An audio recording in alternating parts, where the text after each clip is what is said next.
This video is brought to you by Wicket Cricket Manager. Vinu Mankad began as a proper noun. He became a noun and then eventually a verb. But of course he started as a cricketer. But December 13, 1947, Vinu Mankad etched his name into the cricket lexicon by getting a dismissal named after him. Except he really didn't. Not then anyway. And you can't tell the Vinu Mankad story without talking about Bill Brown. He was a high-quality batter. Not that he had a big ego. He often said that making it to lunch was a success for him. He should have been far more famous because he has a 14-year test career, but sadly, it was on either side of World War II. And instead of becoming one of the greatest Australian players ever, he only has 1,500 runs. And runs, in his case, is the right way of thinking about it. Because of all the things that Brown was known for, one of them was running between the wickets. He often referred to his batting as tip and run. And Australia was already known as a team that aggressively ran between the wickets, and Brown still stood out. He was also a fantastic athlete in the field, but he was lightning between the wickets. And there was one reason he was better at doing this than others. It was because he'd back up a long way at the non-striker's end. How far? Well, that is where our main hero comes back in. Vinu Mankad could also bat. He was not quite on Brown's level, partly because he was an all-rounder. But when he retired, he had the 4th most runs ever by an Indian. That would be great to do just as a batter, right? But to do that with what was probably his second skill is absolutely amazing. We never actually saw him bat to the level he should have because he was a very hard hitter of the ball, but he played in an era where that was almost completely frowned upon. He still has the 2nd highest partnership ever, opening the batting, a truly incredible 413 runs with Pankaj Roy against New Zealand. But he also made 200s in Australia from only 8 attempts. And not any Australian team either, but the 48 Aussies. A few months later, they would be reknown as the Invincibles. And in the attacks he made his 100th, they had Linwell and Miller. But of course, this story is not really about his batting. We need to talk about the first run out. On the 47-48 tour of Australia, India actually played 6 tour matches before the first test. The first 4 went by without any major problems at all. Bill Brown was in the 5th match playing for the Australian 11.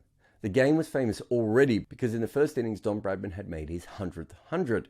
Eventually in that game, India would set a chase of 251 runs in 150 minutes. It meant that the home team really had to go for it and probably took a few more risks than usual. So that is a perfect situation for a spinner on the last day. And that is what happened. He destroyed the Aussie 11. Vinu Mankad went crazy. He dismissed Keith Miller, Sam Loxton and Don Bradman in a spell of 8 for 84 and won the game. But it was really his 9th wicket that got everyone talking, because Bill Brown was leaving the crease early after a solid opening partnerships, and so Mankad gave him a warning. Then Brown did it again, and Mankad took the bails off. After the match, Brown dismissed the press questions. He said the whole thing happened on the field, and it was finished and done with. And remember, this was just a tour match. Of course, this was not the first time we saw a Mankad in first-class cricket. We saw our first recorded one more than 100 years prior to this. Then one the following season, and then the year after that. Then we had a little break and we had a couple more. And in the rest of the 1840s, it happened a couple more times. In the 1860s, there were 4 more, then another gap, before the 1880s and 90s, and it starts up again. Suddenly then, we do not have one for over 40 years. They suddenly come back into vogue for the 1930s. And of course, the Bill Brown Vinu Mankad episode happens in 1948. But before we get all the way there, something else has caught my eye here. Those early Mankads come awfully close to each other. I wonder what was going on there. Wait, what? They were all done by one man, Thomas Barker. Only 3 other men performed more than one Mankad in first-class cricket. Vinu was obviously one of those. The most recent was Murali Kartik, who performed them regularly towards the end of his career. The other was Bill Henley from New Zealand. Now, this was a man in the 1860s who played only 8 first-class matches, and in one of them, he took a wicket that was recorded incorrectly as stumped and bowled. And if you look at the match report from this game, there are 3 paragraphs on the pitch, and there are only 2 lines on the bowler stumping a batter at the non-striker's end. That particular moment seemed to have no real impact on anyone other than the confused scorer. In fact, in the article about it, there is no mention of Henley doing this before, also in a match between Canterbury and Otago. I mean, it is incredible that Bill Henley played 8 matches, committed 2 Mankads, and it wasn't even mentioned in his obit. But Murali and Henley were amateurs compared to the OG. Because let us go back to the start there. Remember all those occurrences in a row? Well, let's just take a closer look at that, shall we? The first one was by Thomas Barker. The second, Mr. Barker. And the third, you guessed it, Tommy B, Can we get 4 in a row? Yes, we can. What about 5? Why not? The first 5 Mankads recorded in the history of first-class cricket are all to one man. Now, it is likely that some were missed, and not every single Mankad ends up in the record books, because it is just marked as a run-out. But even so, Thomas Barker was an absolute genius of this. And would you like to know how many first-class matches 5-time Mankading champion of the world Tom Barker played? 9. He averaged more than half a Mankad per game. And so you may think, well, how did this casual cricketer get away with so much carnage in so few games? Well, old Tom was an amateur, meaning that he was allowed to do stuff like this. But he was also the first ever chair of a cricket team that you may have heard of, the Yorkshire County Cricket Club. And so what I find most amazing is that Thomas Barker did all of this stuff, and they still didn't name the run out after him. There should at the very least be a statue of him at Headingley, taking the bails off with a bit of a smirk. And one thing I would say is that Mankad was clearly a much better player than Barker. Earlier we mentioned that he was an opener, but that actually undersells him with the bat. Mankad batted in all 11 spots in Test cricket, making him one of 3 players in the entire history of the sport to do this. Sid Gregory and Wilfred Rhodes are the only others. Pakistan's Nasim Al-Ghani actually batted every positioner from opener to number 11, but sadly he never faced the first ball of the innings, so technically he never batted at number 1. But even then, it's only 4 players. Anyone who does this is an extraordinary cricketer. You are not supposed to bat in all the positions in an 11. And it's not an accident that so few ever have. The weird thing about Vinu Mankad is that he was really good when he opened. He averaged 40 batting up the top, and everywhere else combined, he was only half the player. While his overall average doesn't blow the doors off, when used correctly, he was a hell of a batter. Plus, anyone who could be a frontline bowler and still end up with these numbers is actually a bit of a freak. And just on that first run out of Bill Brown for a minute, remember that that was done in a tour game. The funny thing is that after the first 4 tour games, Vinu and Brown had no involvement with each other. But after that, they actually played in back-to-back tour games and then the first 2 tests. And we know that Brown was likely at the non-strikers end for the tour match versus Queensland because Mankad actually dismissed him in that game. But there was no run out.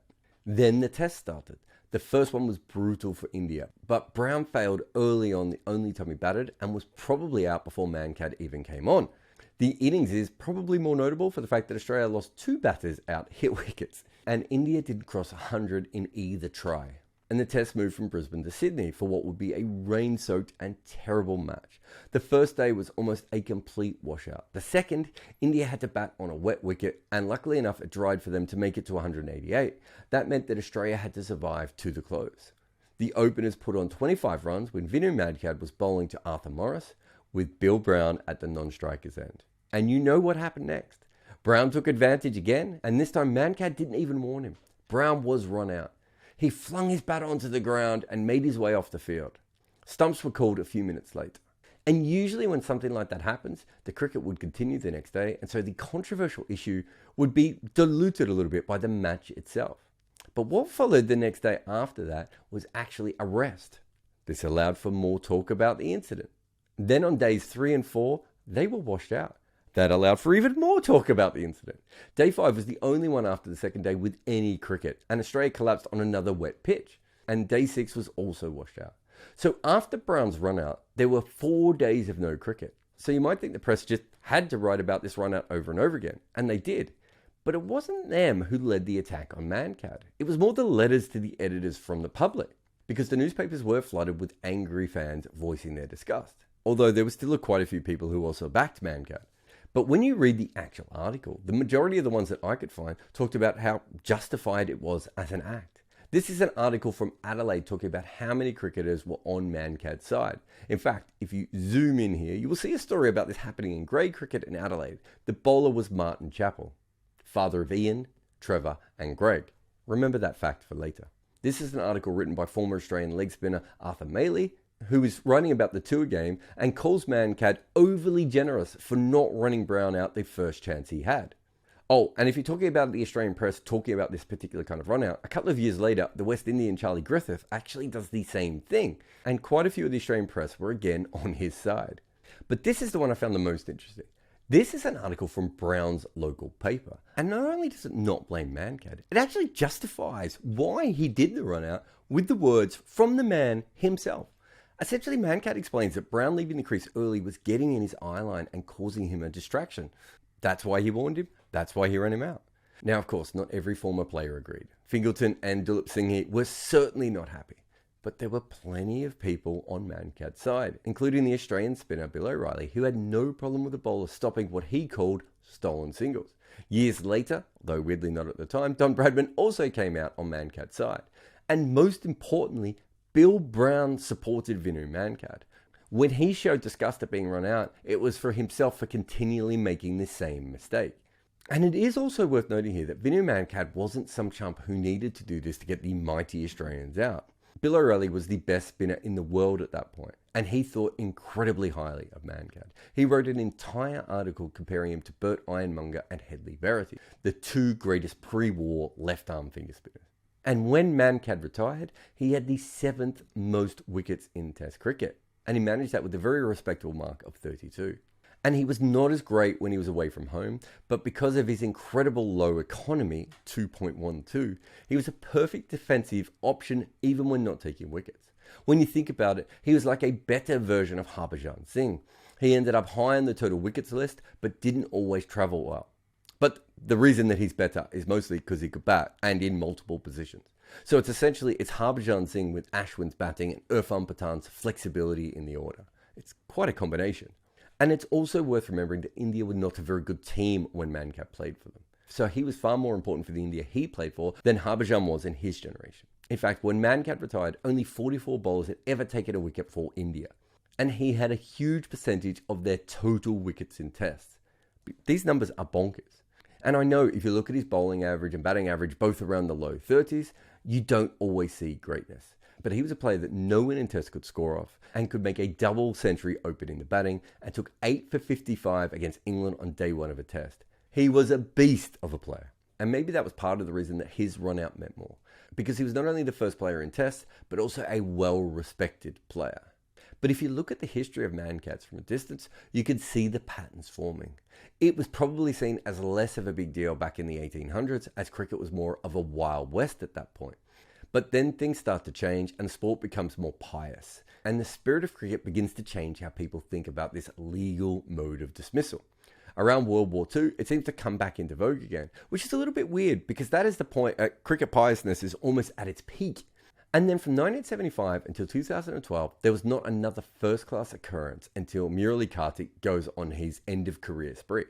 And 1975 is also our first ODI Mankad, where the son of Martin Chappell, Greg, did something barely mentioned for a man who was also known to ask his brother to roll the ball on the ground at the end of a one-day international. And the weird thing is that we would expect ODI cricket with more stolen singles and death batting to have more Mankads, but it doesn't.